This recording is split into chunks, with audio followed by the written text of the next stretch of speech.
Bueno, vamos a dar inicio a la actividad. En primer lugar, buenas tardes a todos y a todas los presentes.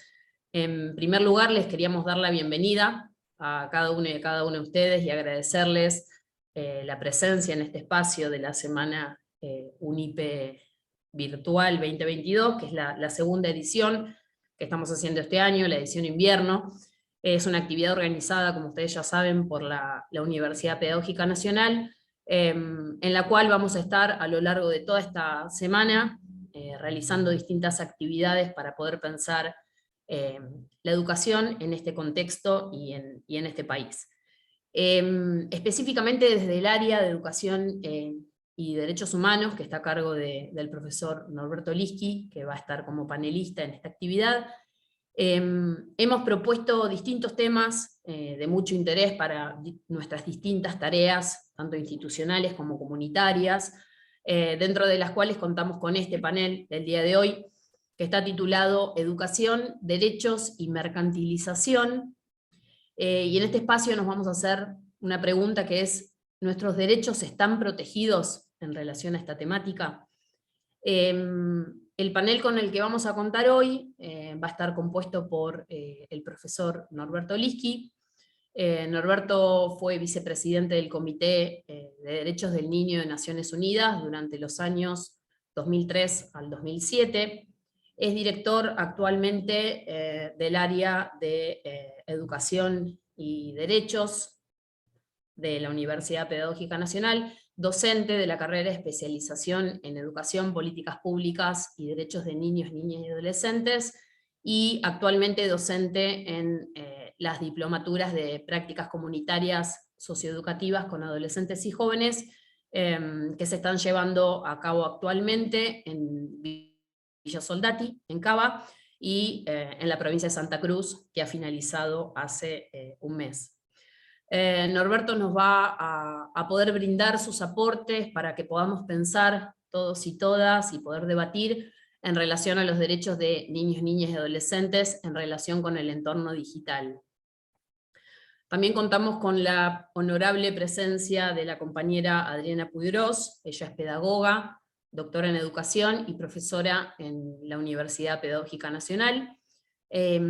Adriana nos hará sus ricos aportes en relación a lo que es la mercantilización de la educación. Como tercer panelista contamos con la presencia de María Ofelia Vázquez Gamboa.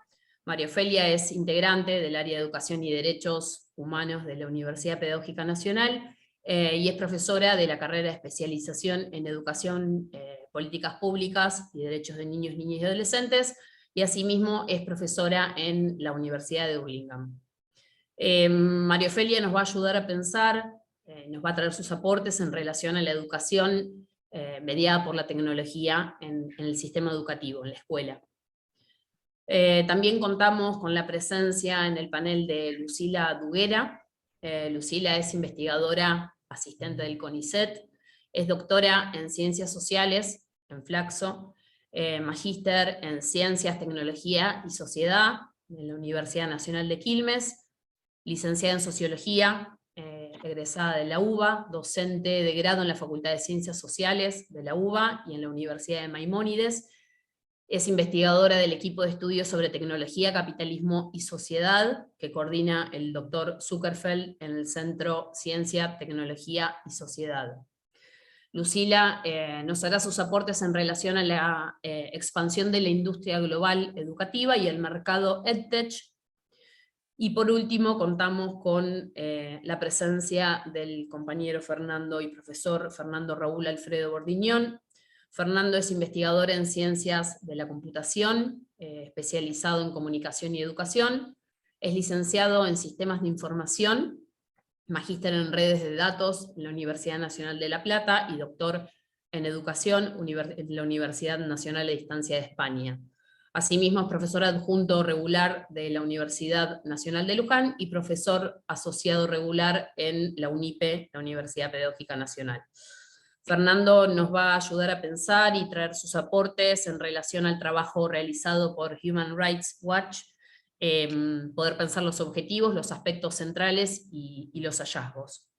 La idea de este espacio es que sea un espacio dinámico, que podamos tener un intercambio continuo entre las panelistas y los compañeros, compañeras que han ingresado a la sala. La idea es que nos podamos escuchar entre todos, todas, escuchar las voces de todos los que estamos acá, por lo cual la dinámica que vamos a efectuar va a ser una breve presentación de las primeras tres panelistas, Norberto, Adriana y María Ofelia. Ahí haremos un espacio para poder realizar preguntas, comentarios, inquietudes, lo que cada una y cada una quiera aportar, y con posterioridad escucharemos las presentaciones tanto de Lucila como de Fernando, y nuevamente haremos un intercambio en relación a esas presentaciones. Tengan en cuenta, para ya poder darle la palabra a Norberto, que va a ser el primer panelista, que cualquier comentario que quieran ir haciendo a medida que se vayan haciendo las presentaciones, lo pueden ir poniendo en el chat, y con Camila lo vamos a ir recogiendo, y con posterioridad lo leeremos como para poder compartirlo con los panelistas. Así que bueno, Norberto, te cedemos la palabra para que puedas iniciar. Bueno, muchas gracias, Melanie, y muy buenas tardes para todas y todos los que participamos de esta sala y los que vayan ingresando. La perspectiva de derechos humanos en la niñez no es un tema que tenga un recorrido históricamente muy prolongado. Podríamos decir que su momento inaugural para nuestro tiempo, en términos universales, está marcado por la aprobación de la Convención sobre los Derechos del Niño de Naciones Unidas en 1989 y ratificado por nuestro país al año siguiente, y posteriormente ingresado junto con todos los tratados que Argentina ha ratificado en materia de derechos humanos a la Constitución reformada de 1994. Es decir, una joven perspectiva que se ha incorporado a las políticas públicas, que se ha incorporado a las construcciones culturales de la niñez y la adolescencia, que ha tenido repercusiones en el campo de la implementación y programación de esas políticas públicas, y que también ha llegado al mundo de las tecnologías. Y precisamente este tiempo, que no es tan prolongado en términos de historia, un poco más de 35 años,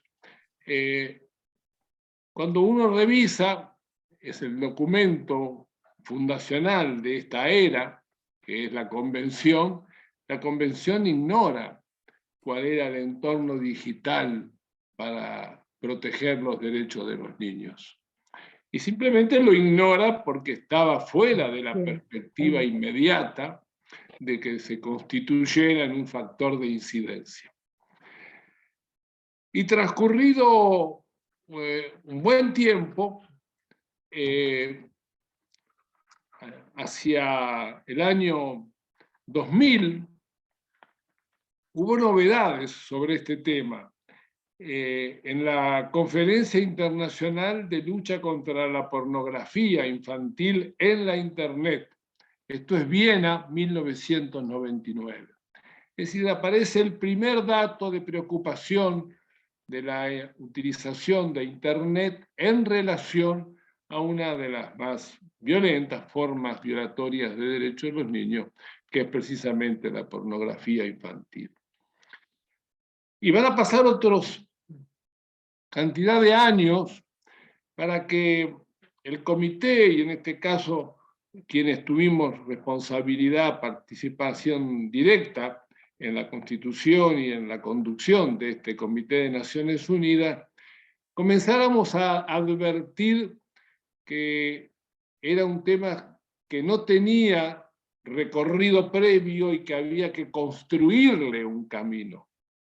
Por supuesto, esto llevó varios años, y hacia el 2020, en medio de la pandemia, el comité decidió hacer una encuesta internacional en 70 países de los 5 continentes, con 790 aproximadamente niños y niñas y adolescentes encuestados, alrededor de su experiencia con la utilización de Internet. Y me permito 2 o 3 comentarios recogidos de esa encuesta. Niños latinoamericanos, en este caso. Un grupo decía, nos gustaría que el gobierno, las empresas de tecnología y los maestros nos ayudaran a gestionar la información más fácilmente. Otro grupo también latinoamericano, más centroamericano diría, con chicos y chicas de México en esa oportunidad, decían, nos gustaría conocer mejor lo que ocurre realmente con nuestros datos.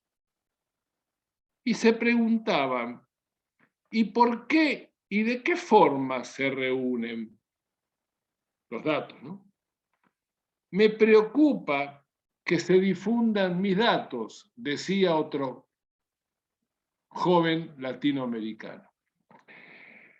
Es decir, derechos y riesgos fueron apareciendo en el escenario intrapandémico en torno a la propia utilización de uno de los recursos más usados. También este estudio del año 2020 y publicado en marzo del 2021 nos mostraba contradicciones que también se expresaban en el derecho y la desigualdad. El derecho a acceder a los recursos de la tecnología y las profundas desigualdades, particularmente ahora hablamos de nuestra región, y nuestro país no está exento, en donde solamente entre un 35 y 36% de los menores de 17 años disponían de los recursos tecnológicos para ingresar en el entorno digital. Los riesgos de la desigualdad generalmente van acompañando procesos en donde las tensiones en materia de derechos de los niños, niñas y adolescentes tienen generalmente su agudización y se expresan en los principios generales de la Convención.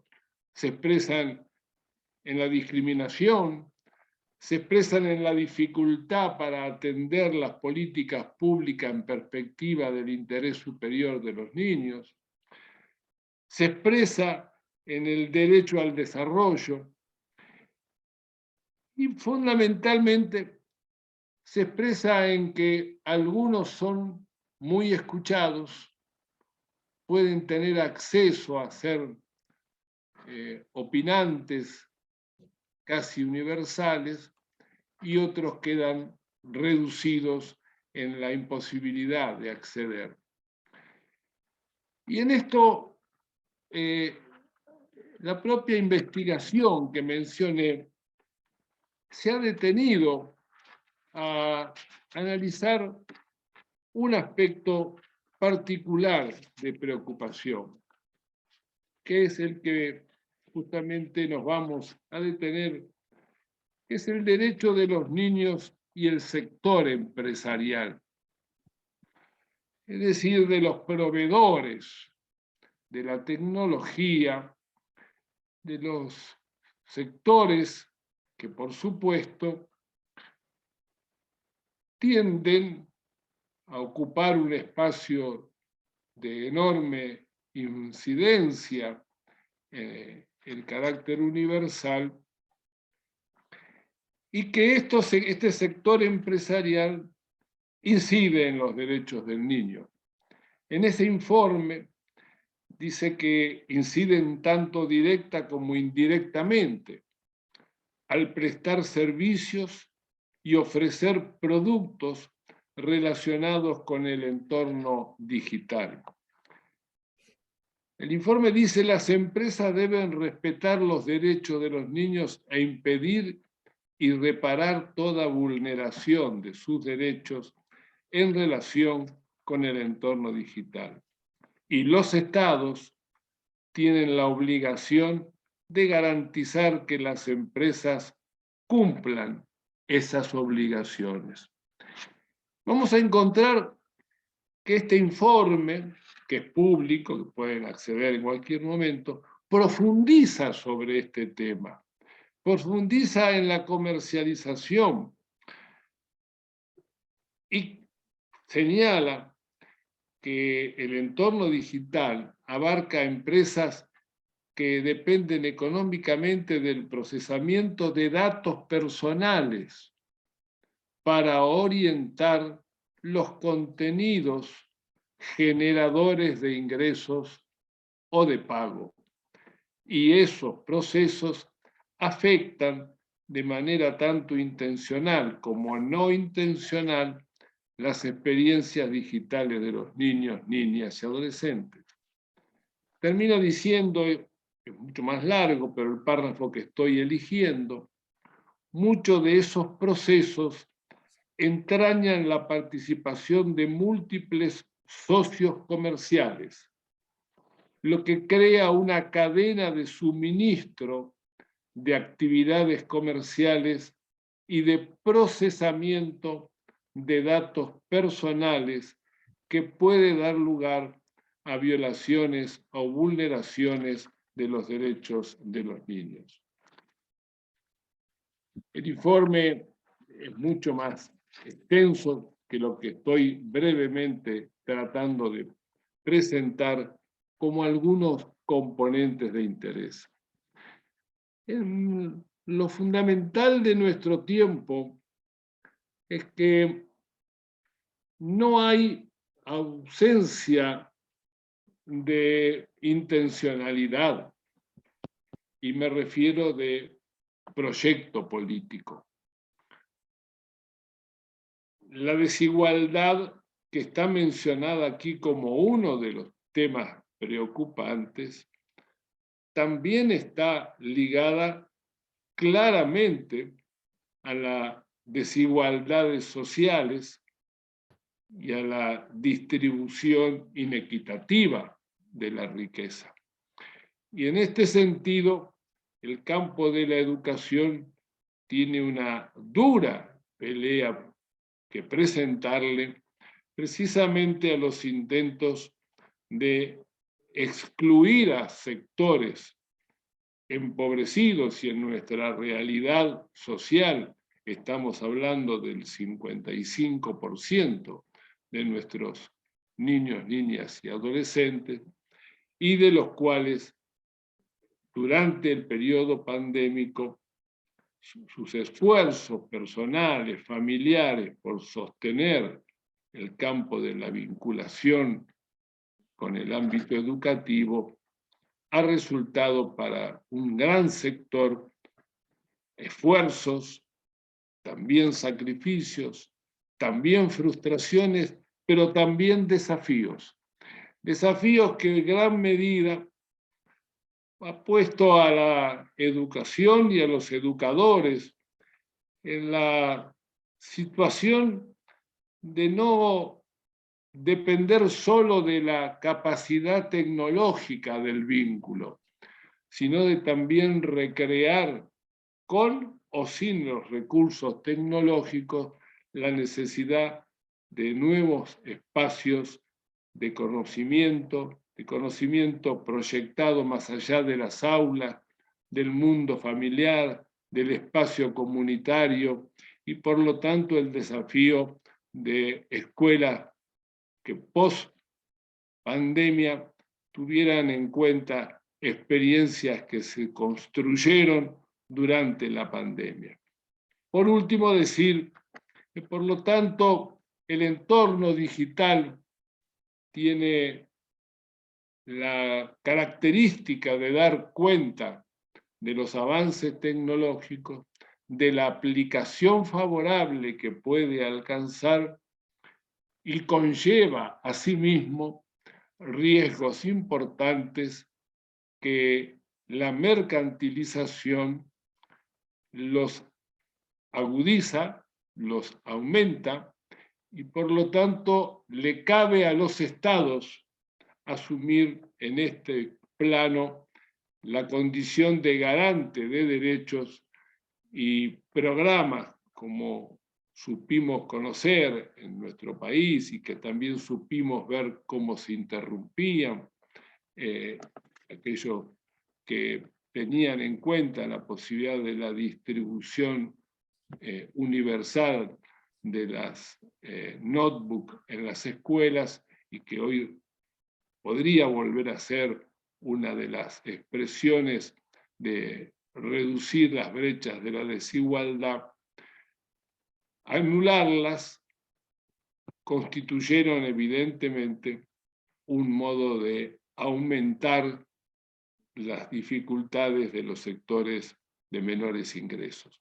Por último, señalar que estamos frente a un tema de carácter universal, que el hecho de que lo haya asumido Naciones Unidas a través de este informe que estoy compartiendo, indica de que estamos frente a un debate que trasciende nuestras fronteras, pero que a su vez en el interior de las nuestras tenemos que debatirlo en profundidad. Bueno, muchas gracias y paso la palabra. Bueno, muchas gracias Norberto por tu presentación. Le damos la bienvenida a los compañeros y compañeras que fueron entrando recién en estos últimos minutos y le damos la palabra a Adriana Puigros. Adriana, muchas gracias, bienvenida. Bueno, muchas gracias por invitarme a este panel, gracias Norberto, es un gusto estar con ustedes. Norberto realmente se refirió en una muy buena síntesis a una serie de problemas, es decir, algunos de los cuales además entiendo que van a tocar también Fernando y Lucila, y yo recomiendo el artículo, el trabajo de ellos, así como el último informe de Cetera sobre los efectos de la pandemia sobre el sistema educativo argentino y el anterior informe sobre el sistema educativo latinoamericano. Esto que digo es para tomarme un tiempo para enfocar el problema desde un ángulo quizás un poco diferente, y que van a decir, bueno, ¿qué le pasó?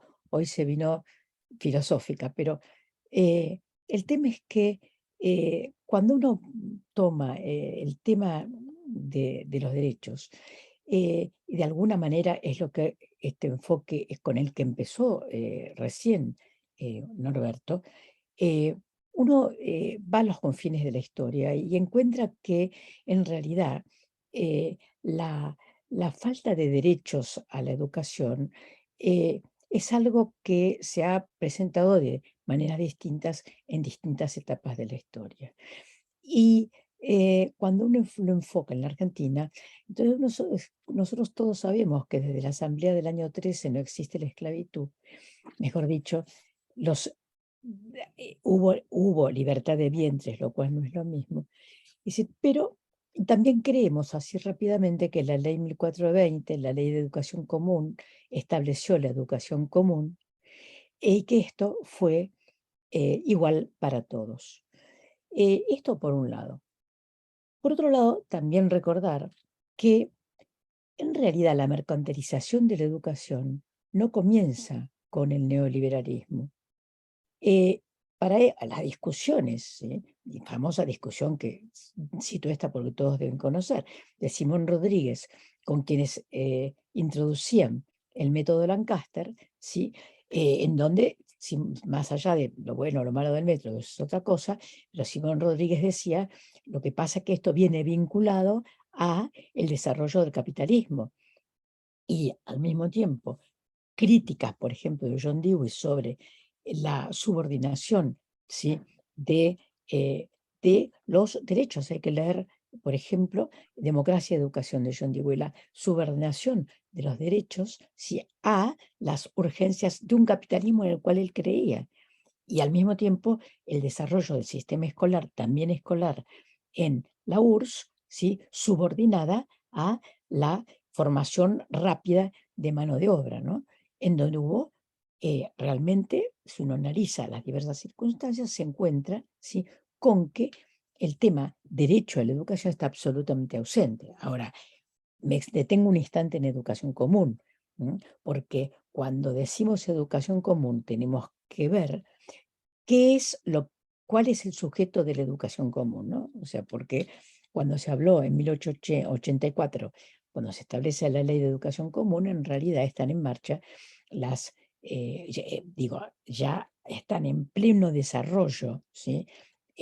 Las campañas al desierto, la matanza de los indígenas, que llega hasta principios de siglo con esclavitud, con venta, etcétera, ¿no? Y recién estaba viendo, estoy tratando de ver decirles partes de un trabajo que es mucho más largo, estaba viendo una cita de Víctor Mercante, donde dice que son incapaces, inútiles, débiles mentales, ¿sí?, los inmigrantes europeos, ponen en la misma bolsa, ¿sí? Entonces, y estoy hablando, Víctor Mercante, primeros años del siglo XX.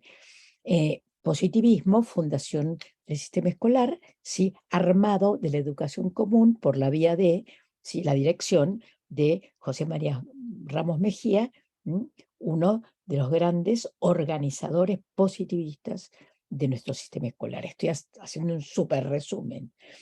Un súper resumen porque en todo caso, uno puede decir, dice Aristóteles, y acá lo tengo en el escrito, y hay toda una concepción sobre el amo y el esclavo, todos lo sabemos, es muy interesante y muy interesante para la educación. Ahora, si venimos a nuestra época, ¿sí?, entonces, y nos ponemos a examinar cómo fue creciendo el sistema escolar, y ahora me voy a detener unos minutos en lo que llamaría los mecanismos de selección del sistema de educación común, ¿sí?, ese que efectivamente llegó al conjunto, a un gran conjunto de argentinos, si ahora voy a hablar de eso, pero cuando vemos nuestra época, en realidad, sí, nos encontramos con que el problema no es la escuela, como quiere el neoliberalismo, ¿sí?, que la cosa no es que hay que desescolarizar, el problema no es la escuela, como quiere el neoliberalismo, sino que el problema es el capitalismo, en nuestro caso,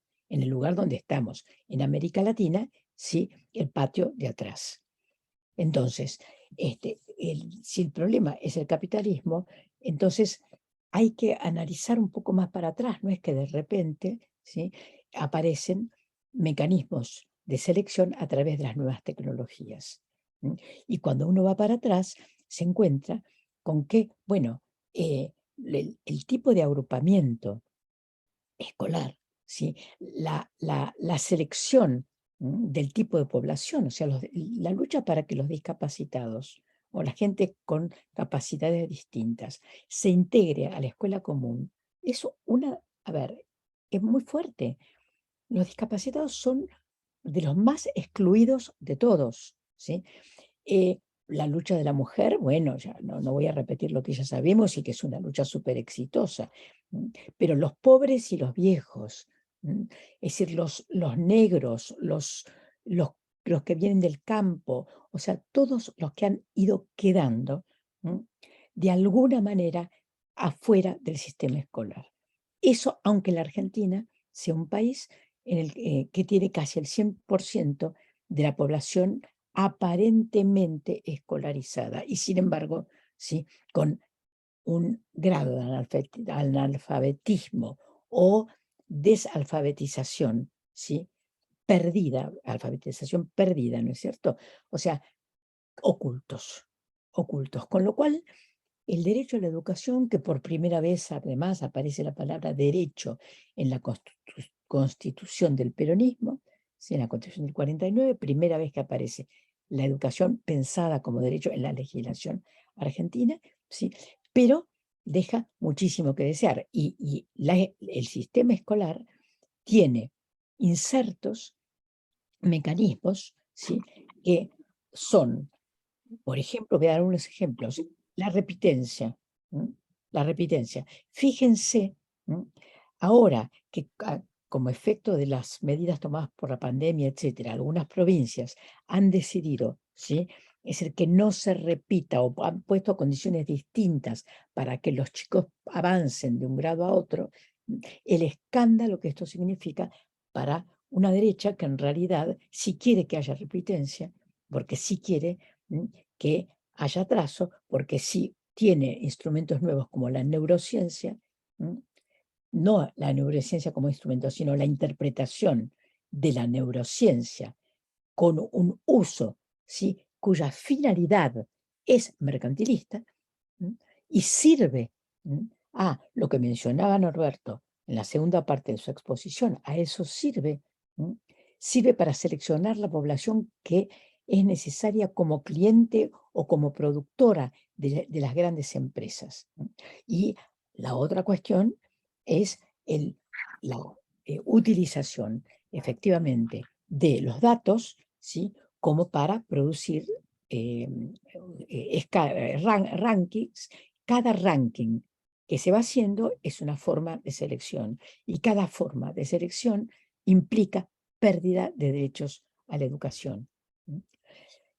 Entonces, yo creo que es importante el que no nos quedemos solamente en la realidad actual, como si hubiéramos tenido una escuela realmente justa, es decir, y a partir, ¿no?, de un X momento, de que el invento del neoliberalismo ahí en Mont Pelerin, en los años 40, hubiera empezado a avanzar una injusticia educativa. Las menciones de Norberto a la legislación internacional, me parece que hay que tomarlas muy en cuenta para ver además cuánto trabajo cuesta, cuántos aspectos distintos hay en el derecho a la educación. Que el derecho a la educación no es simplemente incluir, no es simplemente que todos puedan incluirse en la escuela, no. Es el derecho de todas las personas a la totalidad de la cultura, el derecho de todas las personas a la totalidad de la cultura. Y en este sentido, con esto ya voy terminando, se acaba el tiempo, ¿sí?, me parece, es decir, que tenemos que volver a ver cuál es la incidencia racial, genérica, nacionalidad de los inmigrantes, sobre los inmigrantes, en el nivel social, etcétera, ¿sí?, de la distribución de la tecnología, de la distribución, y pensando cómo era la distribución que se hacía desde la escuela tradicionalmente, ¿sí?, cómo se distribuía, cómo se distribuyó durante un siglo y medio en la Argentina, en toda América Latina, cómo se distribuyó la cultura, cómo se seleccionó la población, cómo se seleccionó qué tipo de cultura para quién. Cuando decimos las clases medias llegaban a la universidad con un gran esfuerzo, etcétera. Ahí hay una selección social y ahí hay algunos que han perdido los derechos, ¿sí? Es decir, cuando estamos diciendo que es fantástico el movimiento de 1918, fue un movimiento sobre todo de clase media, gran movimiento democrático, pero resulta que, y uno se pregunta, ¿por qué no discutieron entonces el tema del arancel, por ejemplo? No lo discutieron porque no lo necesitaban, porque eran un sector de clase que no lo necesitaba. Pero entonces, ese es un ejemplo de cómo el sistema educativo argentino es un sistema que desde su inicio tuvo inscripto, ¿sí?, un sistema de selección. Entonces, abordemos el sistema de selección actual, abordémoslo con mucha fuerza, pero para poder abordarlo tenemos que tener en cuenta que no es un problema de máquinas, no es un problema del tipo de tecnología, es un problema del capitalismo, es un problema del modelo de producción, es un problema del modelo de distribución, es un problema del modelo de sociedad, ¿no? Es un problema de la distribución de la propiedad. Entonces, desde ese punto de vista, vamos a poder comprender, ¿sí?, qué es comprender, más que comprender, vamos a poder avanzar en el terreno pedagógico, ¿sí? En el terreno pedagógico sobre qué tenemos que hacer, porque si no, uno de alguna manera transforma en un monstruo a la tecnología, no la usa, no la aprende, no se apropia y no libra esa batalla que hay que librar, que es la de la apropiación de la tecnología. ¿Desde dónde? Desde un proyecto democrático popular. Entonces ahí vamos a poder pensar la relación entre educación y tecnología de manera distinta. Muchas gracias. Bueno, muchísimas gracias, Adriana, por tu presentación, por tus aportes. Creo que tanto tu presentación como la de Norberto da mucho material para poder empezar a pensar y debatir estos temas. Veo que hay compañeros, compañeras de todos lados, de México, de Corrientes, de Villa Soldati, de Santa Cruz. Bueno, se va a poder dar un rico debate en relación a esto. Si quieren, escuchamos a María Ofelia, te cedemos la palabra y después ya abrimos un espacio para el intercambio previo a las presentaciones de Lucila y de Fernando. Así que, María Ofelia, te cedemos la palabra. Gracias, Melanie. Yo simplemente se me ocurre hacer una síntesis de los excelentes aportes de Norberto y Adriana. Adriana habló básicamente de la injusticia, de la desigualdad como un componente fundacional del capitalismo. El capitalismo apuesta a la ganancia privada, a la concentración de los recursos, que es antagónica con la distribución. De manera que, como bien y muy claramente dice, el tema no es la Internet, sino la desigualdad de acceso a las posibilidades que la Internet, digo la tecnología, ofrece. Si lo circunscribimos al campo de la educación, en el campo de la posibilidad de lo que sería la democratización del saber, facilitar las condiciones para la construcción colectiva del conocimiento, donde la escuela tiene una responsabilidad indelegable. Hay otra cuestión que me parece importante destacar, y es que pareciera ser que la Internet llegó a la escuela con el encierro, con una escuela que tuvo que cerrar la puerta por una cuestión de cuidado de la salud. La Internet, con sus mayores o menores posibilidades de apropiación, como mencionaba Norberto, existía desde antes. Cuando digo la Internet, digo la posibilidad de construir estrategias y prácticas de educación mediadas por TIC, y en ese sentido el plan Conectar Igualdad, todo lo que fue educar, fue una enorme apuesta, que como todas las apuestas ciertas de un Estado que garantiza derechos, supone destinar recursos. No hay modo de avanzar en este terreno si el Estado no está dispuesto a aportar recursos. No hace mucho escuchábamos decir a un miembro de la Corte Suprema que está buenísimo que todos tengamos derechos, pero no siempre hay recursos. El tema es dónde los buscamos. Entonces, un Estado que garantiza derechos es un Estado que destina recursos para precisamente afrontar o construir las condiciones de enseñanza para que los pibes, sobre todo los que están en las peores condiciones, puedan tener un acceso digno, en este caso a las tecnologías, pero es un modo de acceder a la enseñanza y al aprender. La desigualdad es mucho más vieja que la Internet, es muy previa a la consagración de la educación como derecho desde la Convención de Derechos del Niño, desde lo que planteaba Adriana de la Constitución del 49, la desigualdad es el tema. Desigualdad que a lo largo de la historia va tomando aspectos, configuraciones, construcciones económicas, políticas, sociales e ideológicas que van mutando, pero como también sabemos, el capitalismo va mutando hacia la globalización y hacia una concentración impúdica del poder económico. Este es el tema.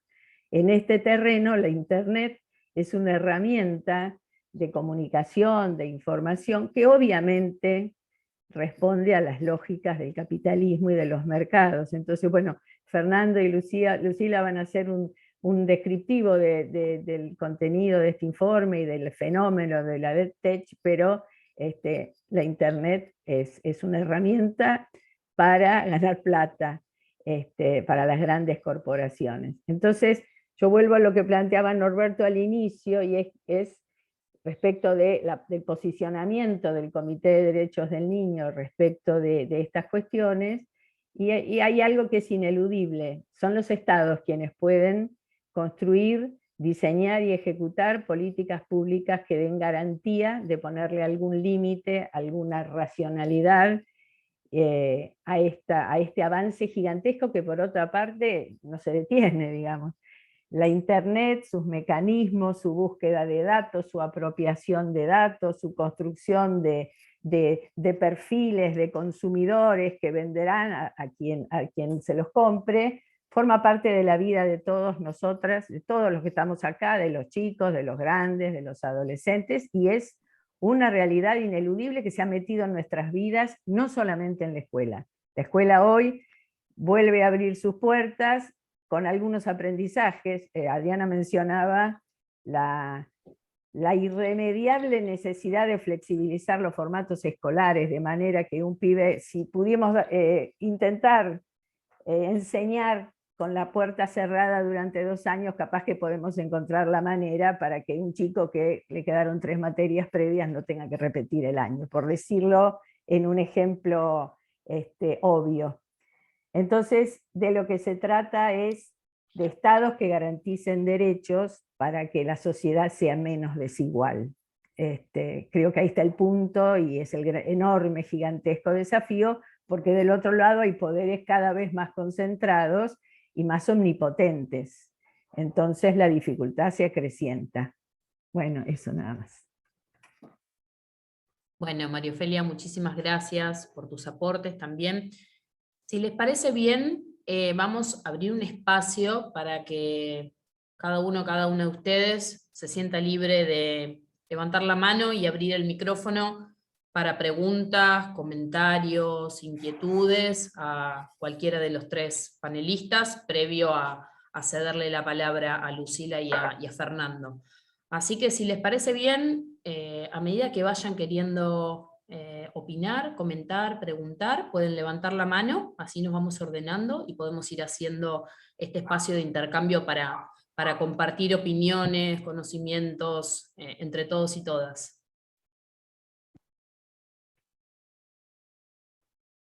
Cami, ayúdame si hay alguna mano que esté levantada que yo no esté viendo.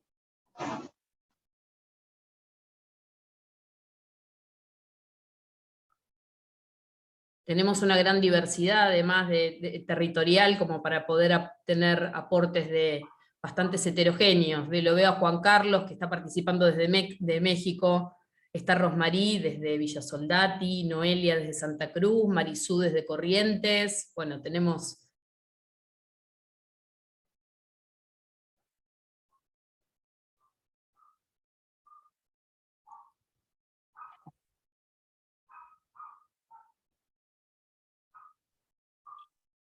Pueden también dejar sus comentarios en el chat.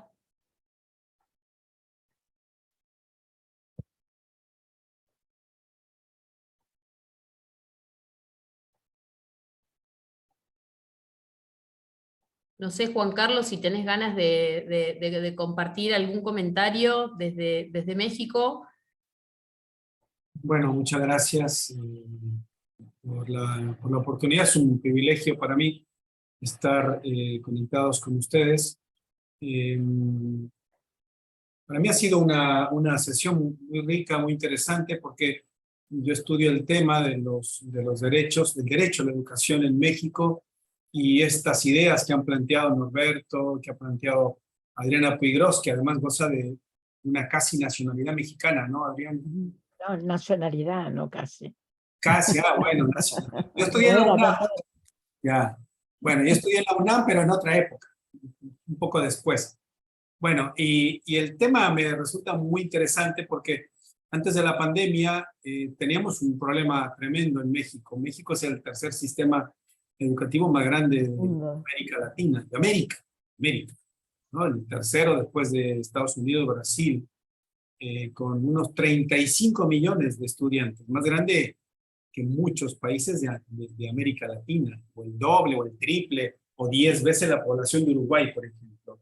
Pero al mismo tiempo tenemos un contingente del mismo tamaño o más de expulsados del sistema educativo, que no tienen educación básica, o sea, primaria, secundaria, y si le sumamos lo que llamamos la media superior, el bachillerato, 15, 17 años, la población ya roza los 50 millones, en una población de 130 millones, para que se den una idea.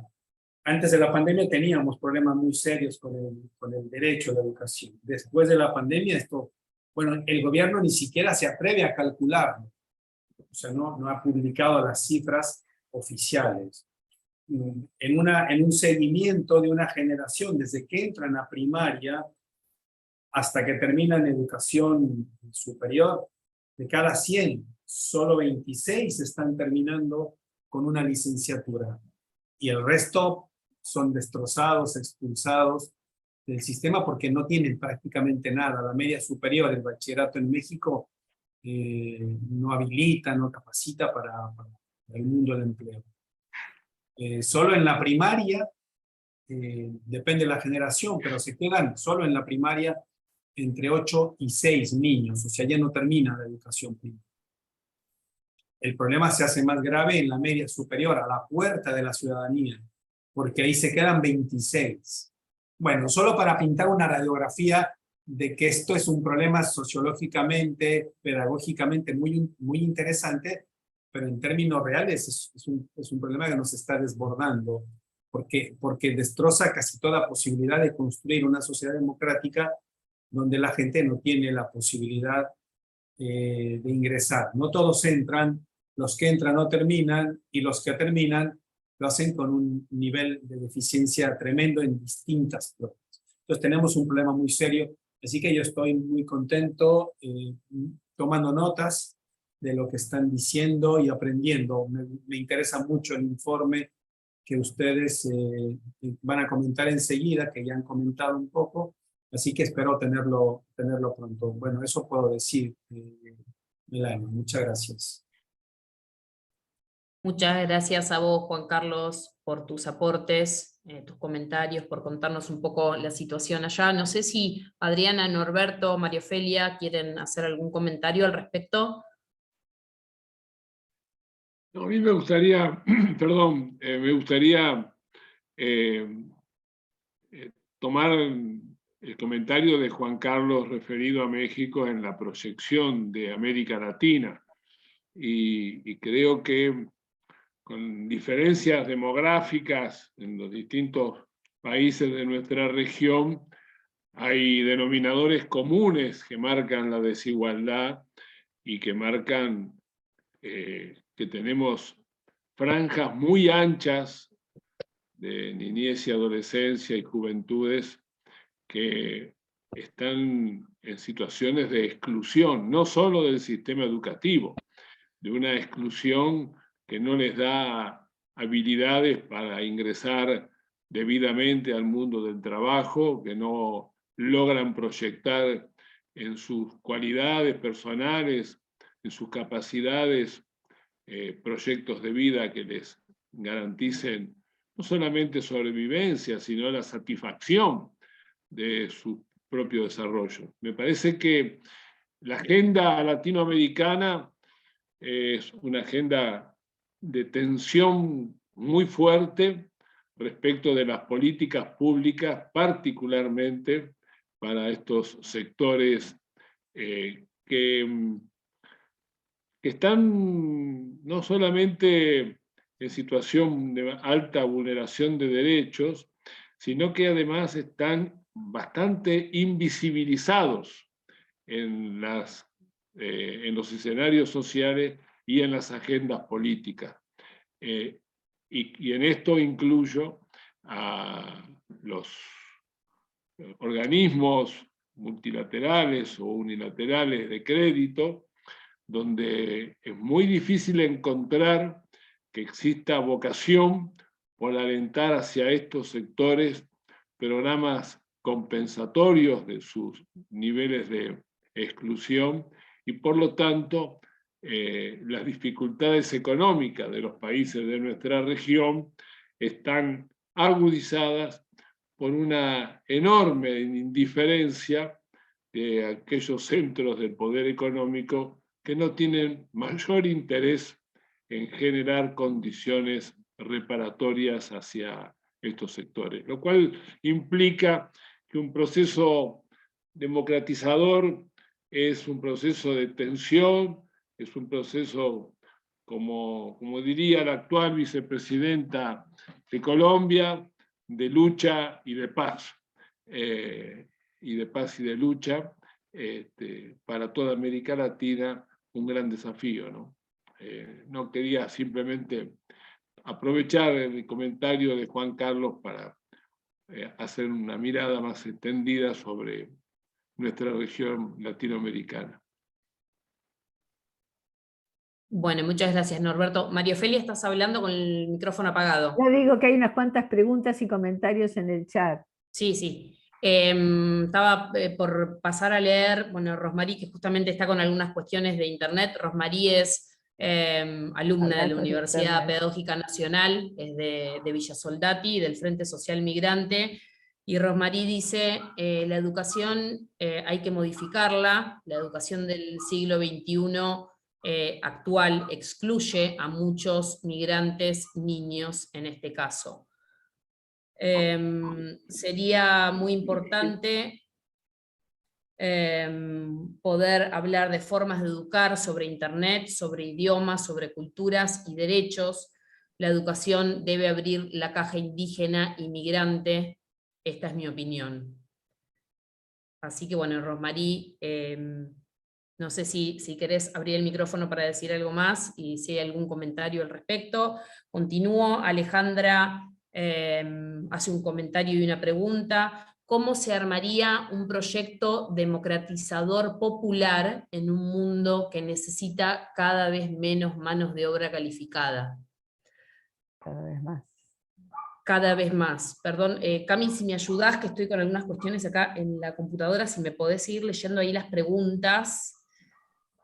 Sí, leo de nuevo esta, por ahí Dale. para repetirla y que quede clara. Alejandra Martineto dice, ¿cómo se armaría un proyecto democratizador popular en un mundo que necesita cada vez menos mano de obra calificada? Pensando en relación con la política educativa. Y después leo este otro comentario que hay, y por ahí dejo por si los panelistas quieren hacer alguna opinión al respecto. Juan Carlos, en relación a lo que planteaba Rosmarí, dice, claro, Rosmarí, en este panorama hay diferencias entre los excluidos y los privilegiados. Con la pandemia, los que siempre habían perdido son los más perjudicados, en exclusión y en posibilidades de continuar el circuito escolar. Y ahí, bueno, Rosmarí aclara que no puede hablar, que no se puede abrir el micrófono, pero contesta, en mi tiempo nos educaron para ser empleadas, por esto debe escucharse a todos. Y agregaba antes, en relación a poder pensar, bueno, idiomas, culturas, derechos y la plurinacionalidad. Gracias, Cami.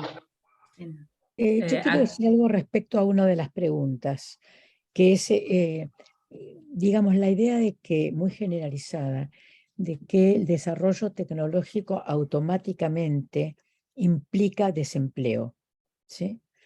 Y recomiendo que quienes puedan acceder, debe estar ya en YouTube, la presentación de ayer del número 3 de la revista argentina de investigación educativa de la Universidad Pedagógica Nacional. El número está dedicado a educación y trabajo, pero en la presentación estuvo un empresario, un pedagogo que es empresario, ¿no? Y que es en la actualidad un dirigente de las organizaciones de pequeñas y medianas empresas. Y él sostuvo algo muy, muy interesante, que es aproximadamente lo siguiente. O sea, por un lado, en América Latina todavía hay muchísimo margen para el empleo. Es el hecho de que avance la tecnología de ninguna manera significa que no haya posibilidades de generar empleo. Esto por un lado. Por otro lado, ¿sí? Bueno, en ese mismo sentido, el hecho de que si estamos pensando que nuestros países tienen que crecer, que nuestras economías tienen que crecer, el problema no es que no haya empleo, sino que se va a generar empleo. En todo caso, el problema que queda es, de nuevo, la distribución del ingreso. O sea, en todo caso, el problema que queda es el de la injusticia social, es el de los derechos de los trabajadores, ¿sí? En otro sentido, ¿sí? También el hecho de que se desarrolle otra matriz tecnológica, otro modelo tecnológico, tampoco implica necesariamente que no haya ningún tipo de empleo, que debe haber desocupados, que debe haber gente hundida en la miseria y de alguna manera reproducir la utopía de Orwell, ¿no? No es necesario ese camino. Alguien podría decir siempre hay otro, pero podríamos decir siempre hay posibilidades de otros tipos de trabajo. Y eso no me voy a extender ahora, pero nos lleva al concepto de trabajo. Nos lleva al concepto de trabajo. A ver si trabajo es igual a empleo, es igual a empleo en una empresa en el mundo capitalista y una empresa de alta tecnología, y entonces, basada en la tecnología. Y si no, entonces las opciones que nos ofrecen son o el empleo altamente tecnificado, o nada, o el desempleo. No aceptemos esa opción, ¿no? Y ahí es que la educación tiene muchísimo para hacer.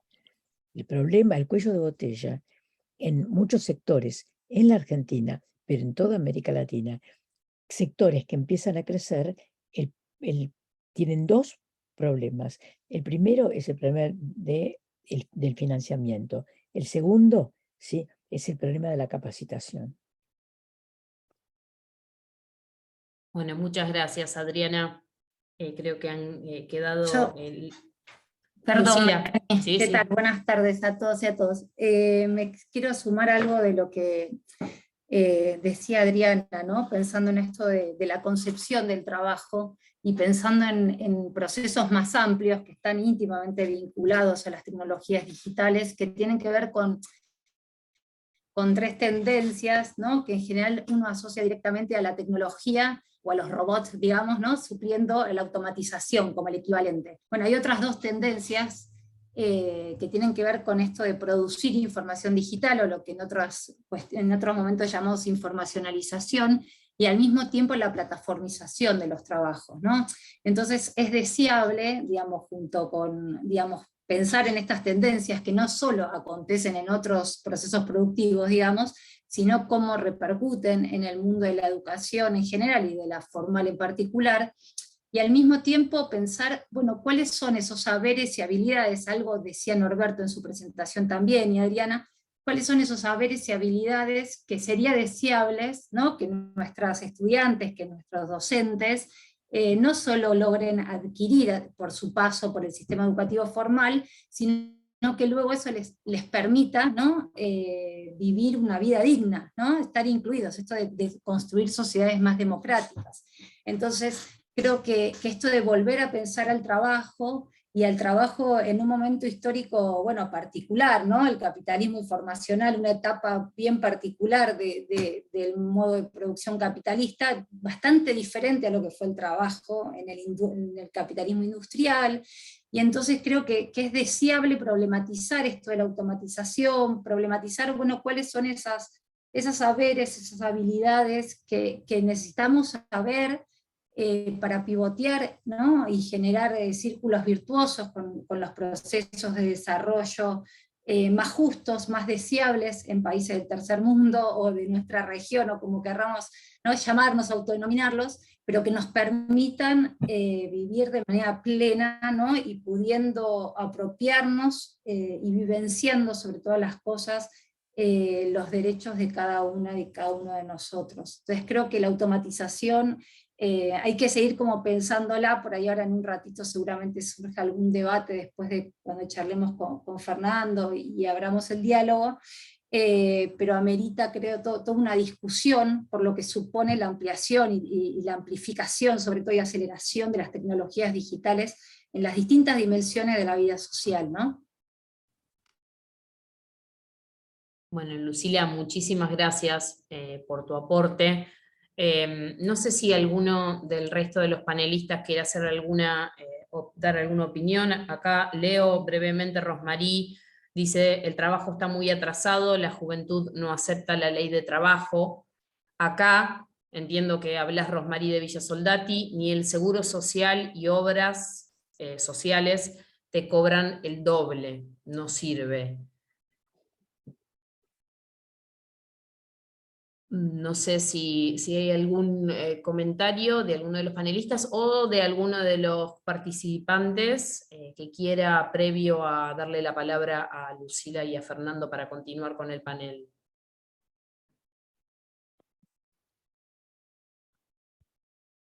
No, un solo comentario, porque me pareció importante el aporte de, no recuerdo ahora el nombre de la persona que lo hizo, cuando se plantea como interrogante cómo un proceso democratizador popular puede avanzar en un tiempo donde se disminuye el requerimiento de mano de obra calificada.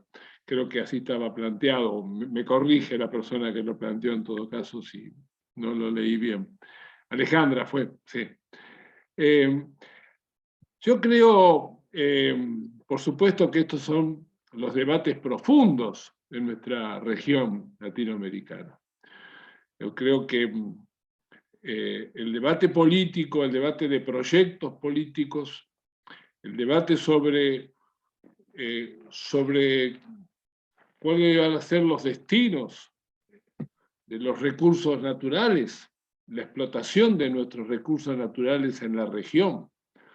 El mundo de la tecnología es un mundo absolutamente ligado a algunos de los minerales que predominan casi exclusivamente en nuestra región del altiplano. La discusión sobre el recurso si sigo con los temas de recursos naturales, es una discusión muy fuerte que ha generado que de pronto la guerra en Rusia-Ucrania esté implicando que Europa entró en una situación crítica respecto de la energía y hasta empieza a conocer lo que es la inflación, para tomar solamente algunos datos. Democracias muy estables y que de pronto empiezan a ser sacudidas por estas situaciones. Yo creo profundamente en la integración latinoamericana, creo profundamente en la necesidad de encontrar caminos de favorecer el desarrollo de nuestra región con mayor integralidad en la capacidad de manejar con soberanía los recursos naturales. Pero esto tiene, a mi juicio, un preconcepto básico. Sin construir las bases de la justicia social, es muy difícil que un proceso democratizador estabilice la vida de una sociedad. Entonces me parece que hay una fuerte tensión entre los procesos democratizadores populares que necesitan corregir las variables de la economía que producen estas desigualdades profundas y estas marcadas campos de la pobreza, y al mismo tiempo revisar profundamente cómo los recursos que están en nuestra región son parte de la integración latinoamericana.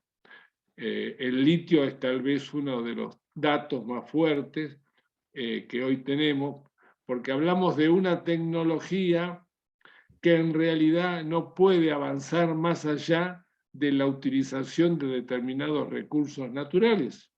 Y estos recursos naturales precisamente están en nuestra región. El tema es con soberanía o sin soberanía, con dominio de los grandes grupos concentrados internacionales o con estados nacionales que sepan proteger nuestras riquezas e integrarlas dentro de la construcción latinoamericana. Me parece que estos son algunos de los datos que los pueblos de nuestra región, seguramente con diferencias de características, pero los pueblos de nuestra región están dando cuenta de que el tema no pasa desapercibido en la agenda chilena, en la agenda colombiana, en la agenda de Brasil y por supuesto también en la agenda de Argentina. Bueno, gracias Alejandra por tu pregunta. Gracias, Norberto. Si les parece, leemos esta última pregunta y pasamos a la exposición de Lucila, la presentación de Lucila y de Fernando. En el chat, Mónica dice, Cami, vos ayúdame, la mano de obra especializada es en función de tecnologías constituidas como herramientas de dominación, sin un Estado que apueste a la soberanía tecnología. ¿Ven algún otro tipo de modelo? Hace esta pregunta.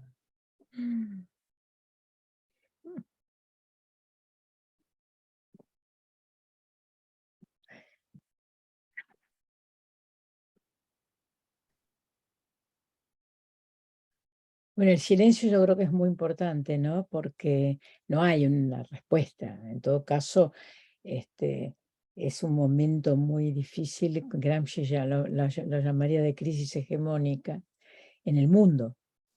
Es un momento en donde hay un tremendo avance de un modelo de dominación que tiene efectivamente un tipo de tecnología basada, como muy bien expuso recién Norberto, basada en el extractivismo y profundamente, digamos, enemiga del medio ambiente, así como enemiga de la dignidad humana, ¿no? Pero, entonces, estamos en un momento de enorme avance, ¿no? O sea, es decir, el imperio romano, este imperio no se queda atrás, ni siquiera frente al imperio romano. Entonces, digamos, hay desarrollos, por supuesto, hay intentos de desarrollos distintos y hay modelos, pero el problema es que no hay todavía un modelo con capacidad de ser hegemónico, ¿no es cierto? De ser hegemónico, porque no se trata de un diseño técnico, se trata de una construcción política. Esto nos lleva al tema de la pregunta acerca de cuál es el lugar, cómo se inscribe la tecnología o la historia de la tecnología en la historia en relación a los proyectos democráticos populares, ¿no? Que no es solamente ahora. Ha habido muchos proyectos democráticos populares que han tenido diversos usos de la tecnología. Muchísimas gracias, Adriana.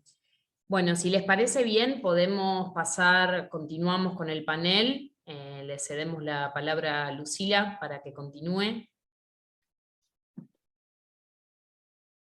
Bueno, buenas tardes a todos y a todas.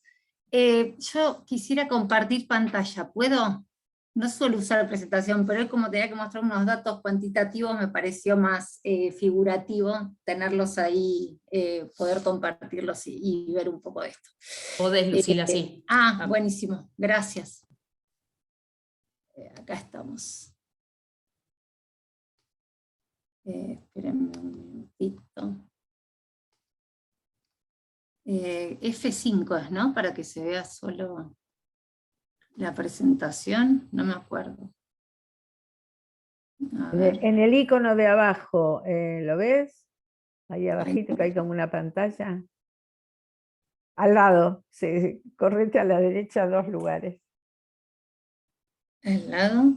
Pero estoy plena en mi pantalla, ¿no? Perdón. Sí, la estamos viendo, por eso, pero el modo están viendo las diapositivas, ¿no? Modo presentación, sí. Eso quería. A ver. Seguí el próximo a la derecha, que tiene como una pantallita con una... Ay, no veo nada encima. Seguí, otro más, el que sigue. Otro, seguí, ahí estamos. A ver, gracias. Oh, por favor. Bueno, me sumo, antes que nada, bueno, buenas tardes. Me sumo a los agradecimientos a la UNIPE por convocarnos a pensar, ¿no? Y en esta semana de invierno, y la verdad que es un gusto, un lujo poder compartir con estos compañeros y estas compañeras este espacio, así que muchísimas gracias.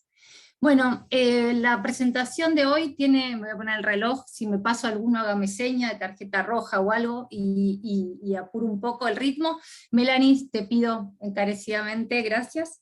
La idea de hoy es compartir algunas, digamos, llamadas así, notas sobre industria educativa global y la EdTech en particular, o la tecnología educativa en particular.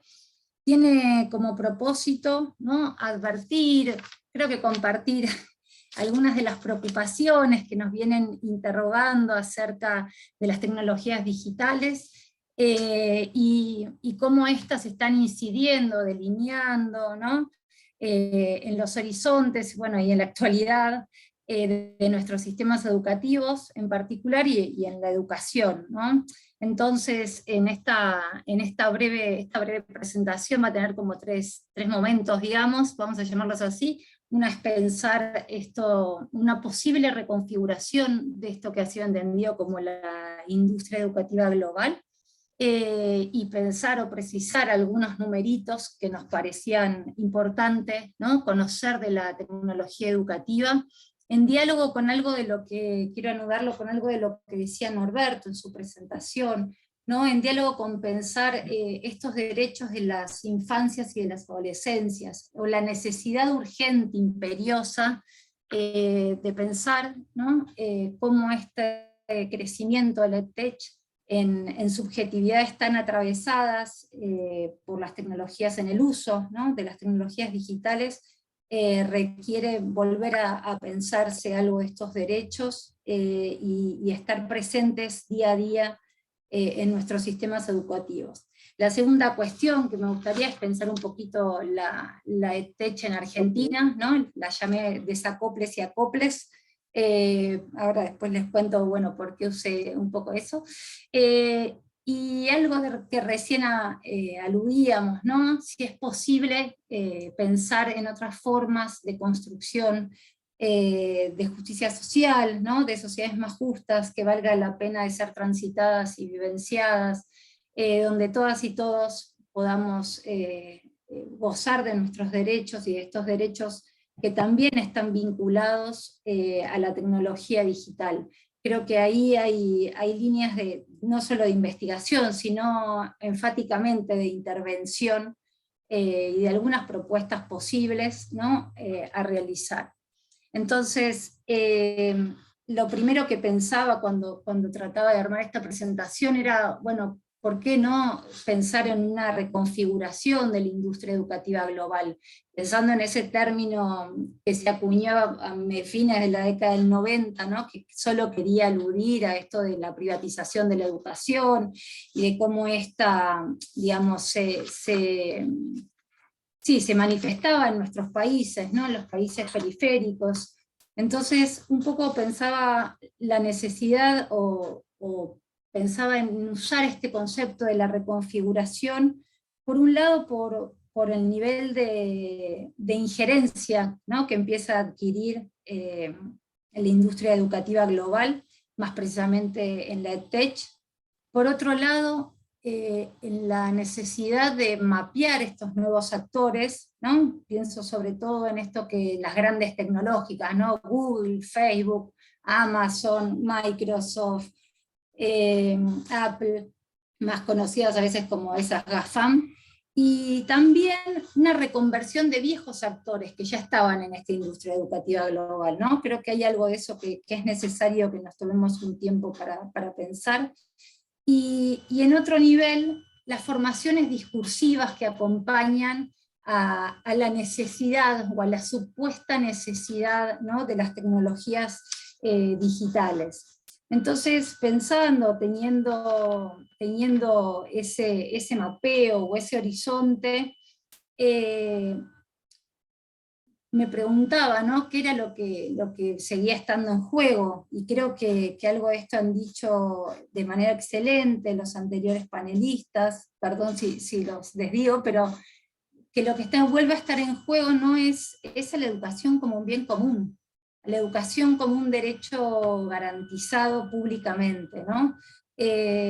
Y creo, me permito pensar que lo que está de fondo, ¿no?, es eso también, ese lazo social, ¿no?, esa construcción de sociedades en donde lo común es lo que nos sigue aunando.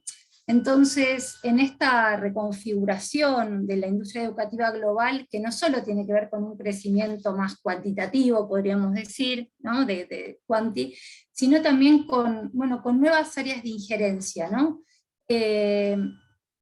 Como el tiempo es tirano, solo me voy a detener en la D, perdón, que es la de la EdTech, después si quieren charlamos sobre las tres anteriores, porque si no, no voy a llegar con esta presentación, o con lo que me gustaría que podamos conversar, es pensar cómo esta industria, otra tecnología, ¿no?, educativa, empieza a crecer y empieza a tener como, digamos, y se anuda en un momento histórico específico, ¿no?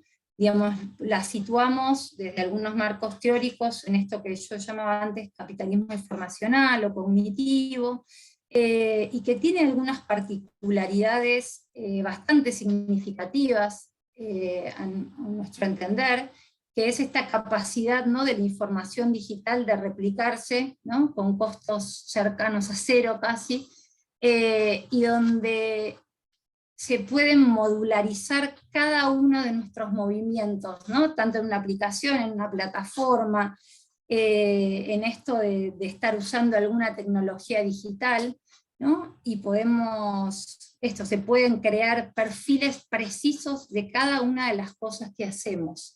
Esto tiene que ver con algo que también señalaron anteriormente, que con el uso de nuestros datos, ¿no? Digamos, con el uso de los datos, y no solo con ese uso de los datos, sino también con cada una de las interacciones que llevamos adelante en estas plataformas o en estas aplicaciones, ¿no? Para decirlo de otra manera, digamos,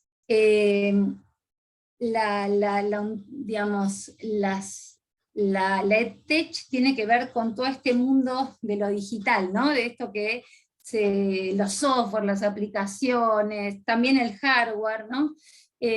Todo eso que nos permite la producción de contenidos digitales, y tiene injerencia, o lo que uno empieza a ver a principios, mediados de la década del 70, es que su nivel de la injerencia de las tecnologías digitales tiene cierto protagonismo.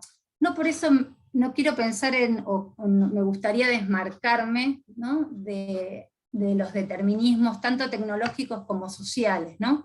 Sí, digo esto porque creo que lo que quiero decir es,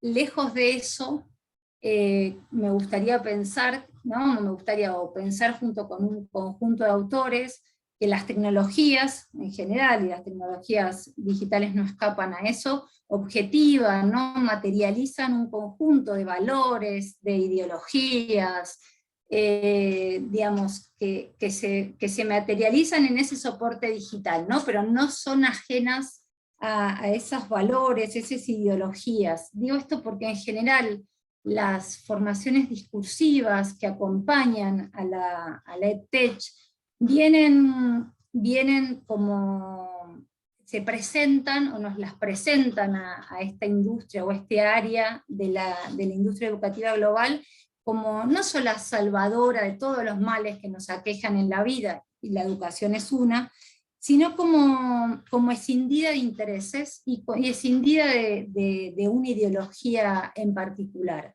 Entonces, conviene, ¿no?, tener presentes, o me gustaría como tener bastante presentes, ¿no?, que esas formas discursivas y ese crecimiento de la EdTech, que además se vio muy agravado en pandemia, no nos permite ver, ¿no?, si nos quedamos con esas formaciones discursivas, qué es lo que hay detrás, ¿no?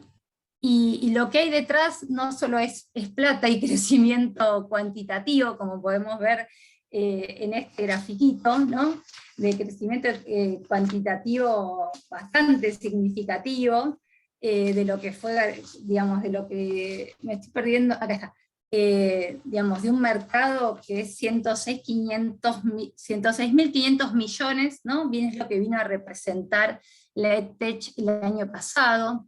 Y algo que, digamos, y que está programada, ¿no?, con una tasa de crecimiento de un 16% entre este año y el 2030, o sea que el crecimiento es bastante significativo. Y hay una nota de color, una pincelada de color que nos parecía importante traer, es que una de estas industrias tech más conocida, digamos, como Bijou, va a ser la sponsor, ¿no?, del Mundial de Fútbol. Si bien parece anecdótico, o uno podría pensarlo en términos más anecdóticos, creemos que nada, ¿no?, digamos que van configurando una escenografía y van instalándose en distintas áreas de nuestros sistemas educativos, a veces de manera indirecta, a veces bastante más, de manera más indirecta, ¿no?, de lo que quisiéramos, y que necesariamente, ¿no?, o que necesariamente no, que nos plantean, si se quiere, esto de revisitar, ¿no?, lo que uno comprendía o que aglutinaba bajo esto de la industria educativa global, y que el mundo del EdTech viene como a disputarle, por ahí podríamos pensar, o a ir de la mano con la industria educativa global, porque, bueno, su crecimiento es significativo, ¿no?, y hemos visto a lo largo del tiempo, o en estos últimos por lo menos 30 años, que la incidencia de estas tecnologías digitales en las distintas dimensiones de la vida cada vez cobra mayor protagonismo. Entonces, ya para cerrar, porque me parece que me pasé, ¿no?, de tiempo, perdón, dos cositas, perdón. Quiero ir a esto de los riesgos, que me parece para pensar cosas de la educación. Uno es algo de lo que yo aludía anteriormente de los datos, y esto de las interacciones, pero esto tiene, y otras dos cuestiones de riesgo, voy a llamarlas así, que tiene que ver con esto de pensar a la educación como bien común, y de tejer lazos comunes, ¿no?, de construir vida con otros y otros que no nos resulten tan ajenos y que excedan en nuestras burbujas tecnológicas. Y ahí pienso el lugar de los contenidos, ¿no?, de los contenidos a trabajar en la educación formal. Esta EdTech nos propone todo el tiempo estos contenidos a la carta, ¿no? Esto de, bueno, uno elige, va muy de la mano también con esto del aprendizaje personalizado, ¿no?, como tienen nuestras métricas, y de qué nos cuesta más y menos, y de cómo aprendemos, podemos ir como haciendo ese salpicón, ¿no?, eso de la uberización de la educación. Creo que ahí esto es una llamada de alerta, ¿no?, para los estados, para las políticas educativas a pensar, y en otro sentido, en el ejercicio de nuestra profesión como docentes. Digamos, lo que uno empieza a ver en la plataformización, ¿no?, y también un poco con la producción de recursos educativos audiovisuales, tiene que ver con docentes donde se cinde esta cuestión más de producto, contenido, recurso educativo, y quedo en una función más de tutor. Entonces creo que las EdTech nos vuelven a invitar, si se quiere, ¿no?, y nos imponen, nos obligan, sobre todo desde las políticas educativas a los estados, a pensar sobre algunas de estas cuestiones, y a ver y a resguardar sobre todas las cosas a las infancias, a las adolescencias, en la exposición, en el uso de estas plataformas, de estas aplicaciones, y de cómo ir construyendo una noción que exceda a la mirada de seguridad digital, y por ahí pueda empezar empezar a pensar desde una noción más del cuidado digital, entendiendo que la construcción de subjetividad en la actualidad está atravesada, ¿no?, por estas tecnologías digitales, y se puede incorporar como una dimensión más, no solo en los currículum, ¿no?, sino también una dimensión más a pensar en esa vida online, offline, en la que todos vamos ¿no?, salpicando, pero que necesariamente supone volver a pensar e instalar también en las agendas educativas esa noción de cuidado digital. Bueno, muchas gracias y perdón la extensión. Bueno, muchísimas gracias, Lucila, muy clara y muy completa tu exposición, tus aportes. Si les parece bien, le vamos a pasar la palabra a Fernando para ir cerrando el panel y abrir la posibilidad de comentarios, consultas, bueno, para poder hacer el intercambio con Lucila, con Fernando y con el resto del panel. Así que, Fernando, te cedemos la palabra. Bueno, a ver si ahí puede verse la presentación. Yo también, para organizarme y tratar de ser muy breve, porque ya vamos con tiempo bastante extendido. Bueno, creo que se ve.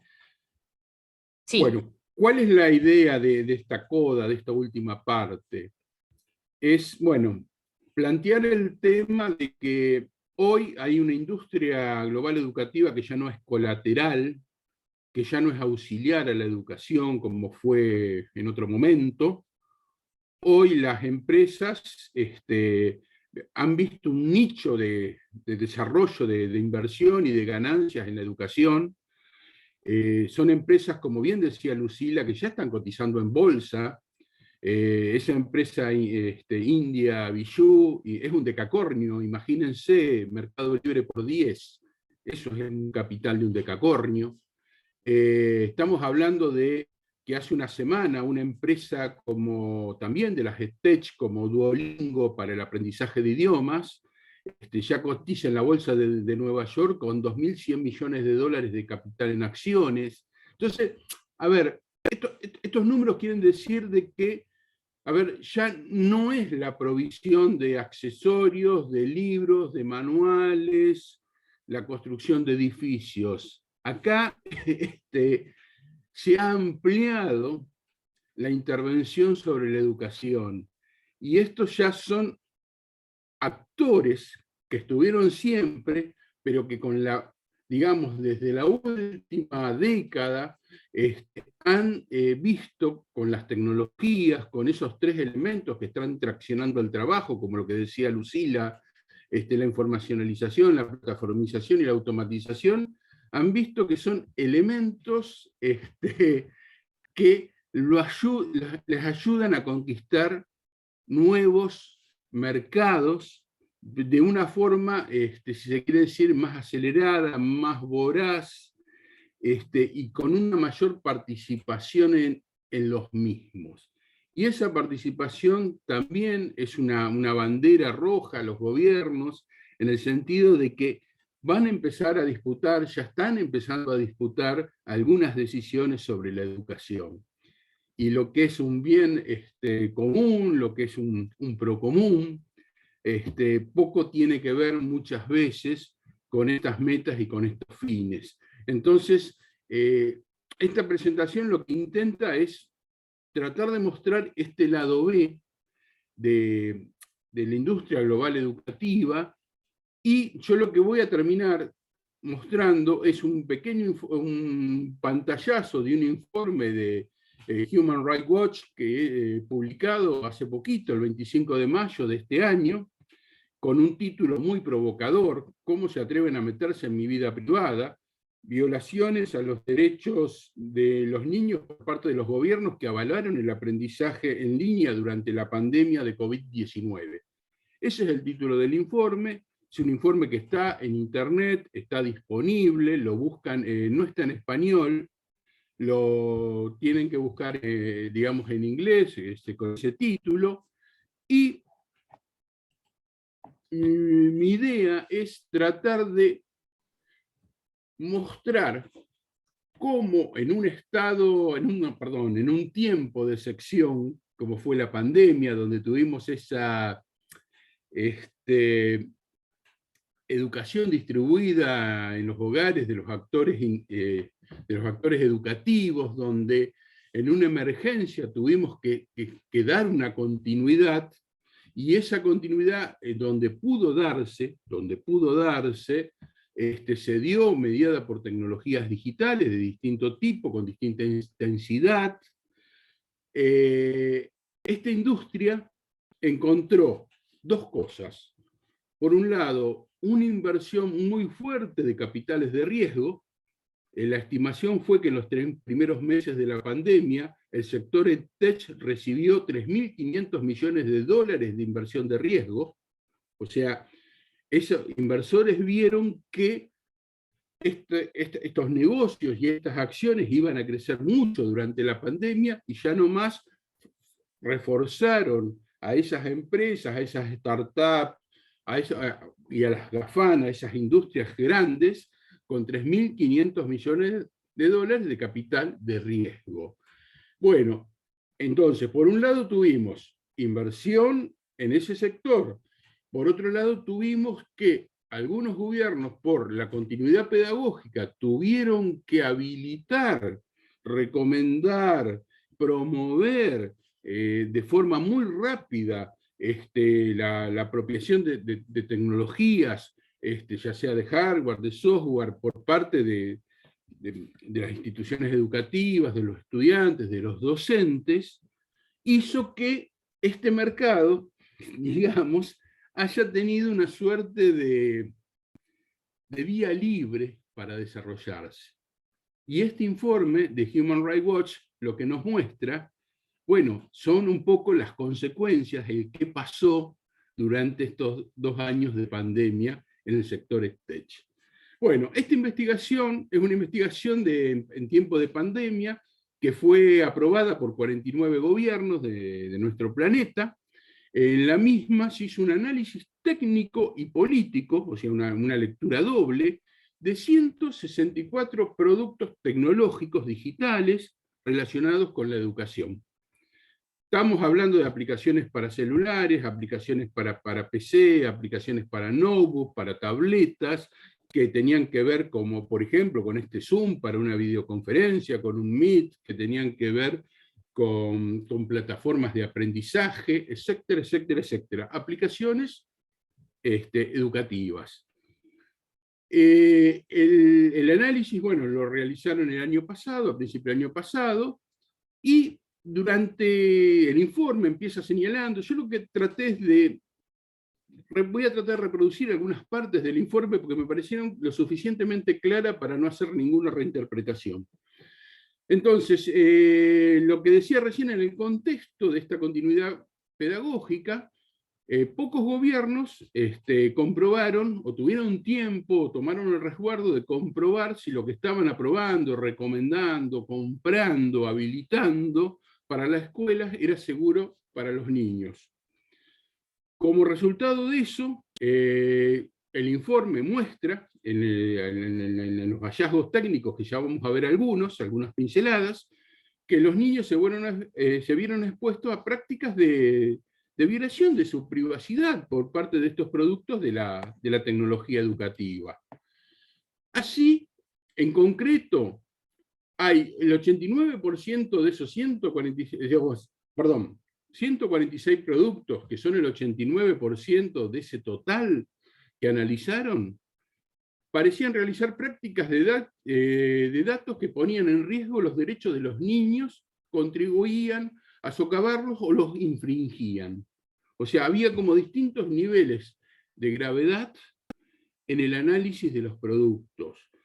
Y centralmente, lo que se observó en el análisis técnico es que estos productos hacían un seguimiento, una vigilancia de los niños, de los estudiantes, en secreto y sin consentimiento, y por más que alguno diga, no, pero nosotros le mostramos el acuerdo de servicio, son esos acuerdos asimétricos larguísimos, en letra muy chica, y redactados en un idioma que casi ilegal, que no se comprende, y también que encontraron que estos productos recopilaban datos personales de más amplia variedad, como de dónde está ese niño en un momento dado, hacia dónde se dirige, quiénes son sus conocidos, con quién se conecta, con quién se vincula, quiénes son sus familiares, etcétera, etcétera, etcétera. En este sentido, ese seguimiento y esa recopilación de datos personales derivó en los hallazgos a que la mayoría de las plataformas en línea para la educación que utilizaron estos servicios, que utilizaron estos niños, redirigían estos datos capturados a terceras empresas conocidas como del sector AdTech. AdTech es un sector que significa el sector publicitario. O sea, había, digamos, de alguna forma, estas empresas que brindaban servicios a los estudiantes, además de brindar ese servicio educativo, estaban recopilando esos datos, los estaban sistematizando, pero además lo estaban canalizando a otras empresas que nada tenían que ver con la educación, que sí tenían que ver con la publicidad, y le estaban pasando esos datos, ya sea procesados o puros, no importa, con distintas combinaciones. O sea, de alguna forma estaban traficando con datos personales de estudiantes. Y bueno, pero uno dirá, ¿y estos usos qué tienen que ver? Y estos usos tenían que ver con, de alguna forma, descubrir las características personales, tratar de agruparlos, clasificarlos, un poco lo que decía Adriana hoy, tratar de predecir conductas, consumos, y ver cómo podría de alguna forma influirlos, así, de alguna manera tratar de encontrar anunciantes publicitarios que pagan por selecciones muy precisas de perfiles de niños que podrían ser potenciales consumidores de algo. En general, no es nada distinto de lo que nos pasa a nosotros los adultos también, pero acá con la gravedad de que este mercado fue ampliado en cantidad y además sobre los menores sin cuidados. Bueno, en el fondo, estas prácticas son parte de ese negocio del capitalismo informacional, acá asociado a la EdTech, pero que tiene que ver con la venta de datos. Bueno, otro de los temas graves que señala el informe, en que en muchos casos detectaron, al probar en los laboratorios esos productos EdTech, que en algunos casos hasta dirigían publicidad basada en el comportamiento de los niños. O sea, ya no había una selección simple como diciendo, bueno, A o B, sino había estudios más profundos acerca de los gustos, de los hábitos, de las preferencias de los chicos, y encontraron casos de publicidad mucho más refinada basada en el comportamiento. Y esto es gravísimo, porque esto es muy cercano a la manipulación. Es un problema muy, muy grave de derechos. Ya estamos metiéndonos con los niños, estamos tratando de manipular niños. Esto es un Cambridge Analytica, pero especialmente para niños. Valga la metáfora. Bueno, ¿qué otra cosa también plantea el informe así? Que, bueno, que en la mayoría de los casos estos servicios se ofrecieron a los gobiernos sin costos, los gobiernos los tomaron, pero los que verdaderamente pagaron el costo son los estudiantes que pagaron su aprendizaje con la privacidad, el acceso a la información y potencialmente con poder influir sobre sus formas de pensamiento. Entonces, esta mentira de que acá no hay costo, que todo es gratis, no. Ese supuesto gratis es un modelo de negocio que hoy es común en todo Internet. Y acá se aplicó también sobre la educación y en particular sobre nuestros estudiantes, niños y adolescentes.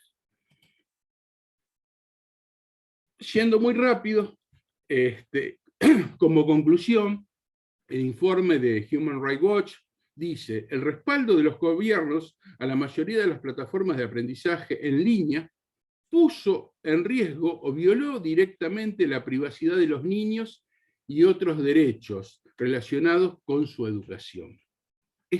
Esto lo copié directamente porque es muy concluyente el informe y habla de la gravedad de esta industria tech cuando no tiene controles, cuando está relajado su uso, cuando está fomentado por esta suerte de tiempo de sección que fue el aislamiento por pandemia. Finalizando, hay muchas recomendaciones en distintas categorías, yo solamente tomé algunas que en particular me parecieron de interés, que dialogan con el tema de este panel, que tiene que ver con la protección de los derechos, y más cuando hay un abuso, cuando hay asimetría y cuando hay un abuso por esta asimetría por parte de algunas empresas. En general, estas recomendaciones tienen que ver con, bueno, que los gobiernos, a través de los gobiernos nacionales y sus ministerios, traten de que se exija a las empresas que eliminen los datos de los niños capturados, toda esa información que ha sido capturada se elimine, se prohíba de ahora en adelante la recopilación de datos de niños con fines publicitarios, que especialmente a los ministerios de educación que empiecen a auditar las aplicaciones del sector, en particular del sector tech, en relación a la privacidad de datos, si cumplen o no cumplen normativa con respecto a la privacidad de datos de los países en los cuales se recomiendan. Prohibir directamente la elaboración de perfiles de niños y la publicidad basada en el comportamiento. Eso tiene que ver con las legislaciones, con evolucionar en las legislaciones, y bueno, y ahora que podemos analizar qué pasa cuando las empresas tuvieron pocas barreras para desarrollarse y mucha inversión de capital, bueno, tratar de remediar, de corregir algunas desviaciones que nos hemos encontrado. Y bueno, en general, esto era un poco lo que queríamos decirles. Disculpen que haya sido muy rápido, pero no quería robar más tiempo a lo largo de este panel. Entendemos que la continuidad pedagógica durante la pandemia llevó a la voluntad de los distintos actores apelen a los recursos que tengan más a mano para lograr esa tan mentada continuidad, esa no ruptura del vínculo. Pero bueno, ahora es tiempo de pospandemia, de la tan mentada aula híbrida como se habla, es tiempo de repensar, de ver, de corregir, de desarrollar y promover las mejores prácticas que pudimos observar, pero también corregir esas desviaciones o esos vacíos legales con que nos encontramos a partir de experiencias negativas. Bueno, esto es todo, les agradezco y bueno, buenas noches.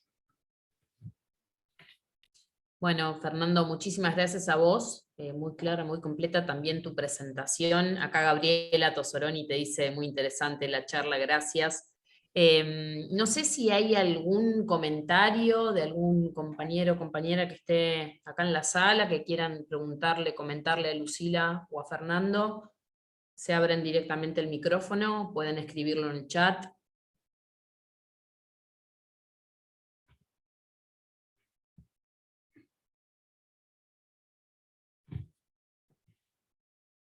No sé, Alejandra, que te veo, ahí está. Gracias, me pescaste. No, me pareció muy interesante esta segunda parte de la presentación y cómo se relacionó lo que presentó Lucila con lo que presentó Fernando.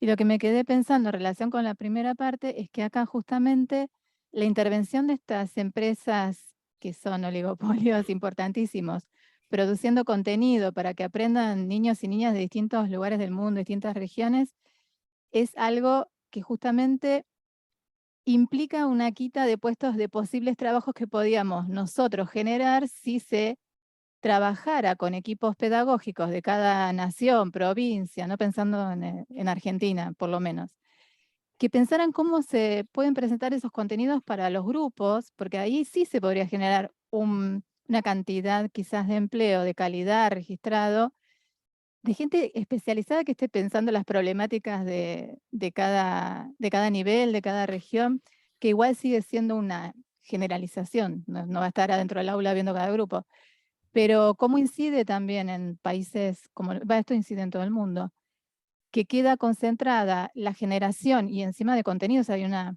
intervención cultural directa sobre lo que necesita aprender una nena o un nene de, no sé, de la ciudad de Buenos Aires, Gran Buenos Aires, de La Rioja, de donde querramos ubicarnos. Me parece muy preocupante y los niveles de datos que dieron en cuanto a lo que ganaron las empresas, bueno, nos da una pauta de por dónde va el negocio.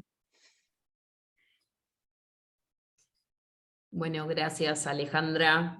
También hay otros comentarios en el chat, excelentes datos para continuar orifundicando. Gracias Lucila y Fernando, dice Mónica.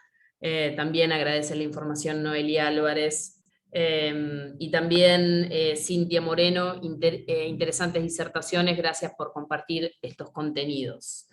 No sé, Lucila o Fernando, si querían hacer algún comentario en relación a lo que planteó Alejandra, si no, vamos haciendo un cierre, que estamos en los últimos minutos. Comentario muy breve, no da el tiempo, pero yo recomiendo otro informe de Naciones Unidas, de la relatora especial sobre el derecho a la educación, Combou Bolivarri, disculpen, ese es el nombre. Esto fue publicado hace poco, este informe que se llama Repercusiones de la digitalización de la educación en el derecho a la educación. Esta relatora, en un apartado, habla de detección y prevención de los efectos negativos de la tecnología digital en el derecho a la educación. Y específicamente habla de lo que acaba de señalar Alejandra. Dice en 2 de los puntos que un peligro es la uniformización de la educación en detrimento de la diversidad cultural. O sea, hay observaciones, hay argumentaciones como que empieza a haber ciertos, entre comillas, contenidos que son uniformes, que tratan de establecerse como globales, que tratan de ir como en paquetes que atentan contra las localías, contra las particularidades, contra las culturas. Eso lo señala en este informe de relatoría. Y la otra cosa que señala es amenaza al papel de los docentes como profesionales creativos y asociados plenos, que tiene que ver con lo que decía Alejandra y también con lo que decía Lucila de tutores. ¿Somos todos tutores? ¿Dejamos de ser docentes y pasamos a ser tutores? Bueno, esa temática está tratada en esta relatoría como diciendo a mucha empresa del sector educativo se ha dedicado a comprar contenidos y tratar de revenderlos con la mayor ganancia posible. En ese modelo de uniformar todo, podemos correr, o sea, por un lado, está atentando sobre la profesión docente, sobre su derecho a ser un profesional creativo, íntegro, pleno, completo, y por otro lado también está barriendo o puede potencialmente barrer esas diferencias culturales en pos de mensajes únicos. Bueno, nada más. Fernando, acá te piden si podés decir nuevamente el nombre del informe. Lo escribo, mientras tanto lo voy escribiendo en el chat, creo que va a ser mejor. Dale, perfecto. Bueno, no sé si hay alguna otra participante con algún comentario o pregunta, y si no, bueno, podemos preguntarles a Adriana, María Ofelia, Norberto, Lucila, si tienen algún comentario para poder ir cerrando, que ya estamos sobre la hora.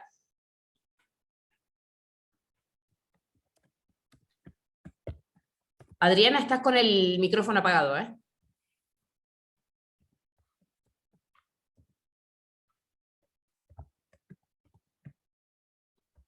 Sí. Perdón, tengo un problema con el mouse, que sé. No, simplemente agradecer este espacio. Creo que nos queda mucho para estudiar y que el informe que acabamos de escuchar es un informe que enriquece mucho en ese sentido y que nos muestra que hay que estar al día en los cambios que se producen todo el tiempo, porque lo que hay es una adaptación permanente de la tecnología a los procesos económicos de este modelo, ¿no? Del modelo neoliberal. Es decir, hay una adaptación de la tecnología.